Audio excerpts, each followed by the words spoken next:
যুক্তরাষ্ট্র থেকে Donald Trump আরেকটি বোমা ফাটালেন। অনেকদিন পর আবারও ডোনাল্ড ট্রাম্পের মুখে বাংলাদেশ প্রসঙ্গ, বাংলাদেশকে সহায়তা করার প্রসঙ্গ। বাংলাদেশে যে টাকাটা যুক্তরাষ্ট্র সহায়তা তহবিল থেকে বাতিল করে দিয়েছে, সেই টাকা কাদেরকে দিয়েছিলেন, কোথায় দিয়েছিলেন, সেই ব্যাপারে তথ্য ফাঁস করে দিলেন এবার ডোনাল্ড ট্রাম্প।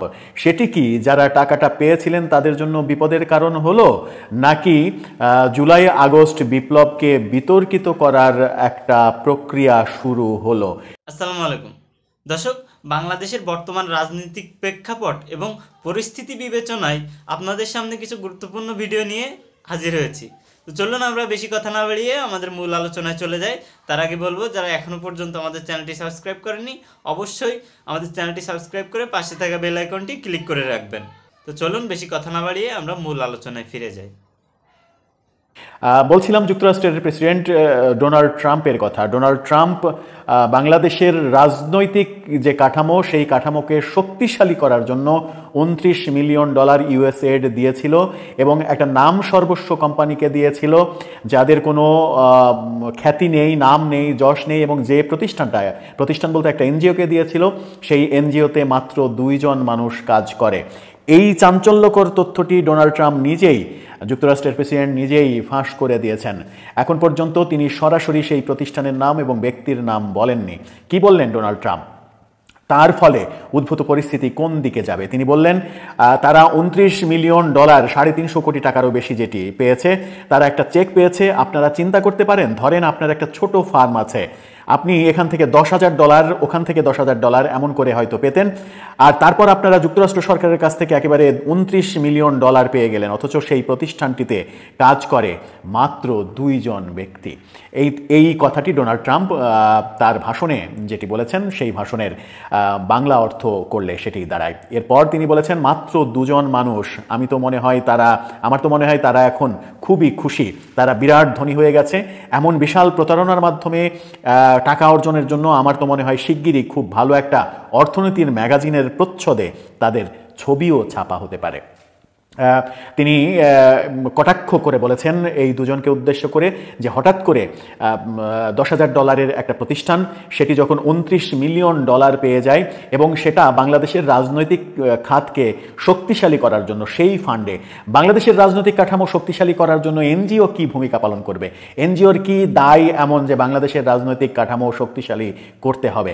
তার মানে এই 350 কোটি টাকা নিয়ে লোপাট করে দেওয়া হয়েছে, নাকি এই 350 কোটি টাকা ভাগ বাটোয়ারা হয়েছে? অনেকে বলছেন, বিতর্কের শুরুটা এখান থেকেই, ডোনাল্ড ট্রাম্পের এই কথার সুর ধরে বিশেষ করে আওয়ামী লীগ সমর্থিত যারা, তারা বলার চেষ্টা করছেন যে এই টাকাটা শেখ হাসিনা সরকারের বিরুদ্ধে ব্যবহার করা হয়েছে, শেখ হাসিনা সরকারকে উৎখাত করতে এই টাকাটা ব্যবহার করা হয়েছে।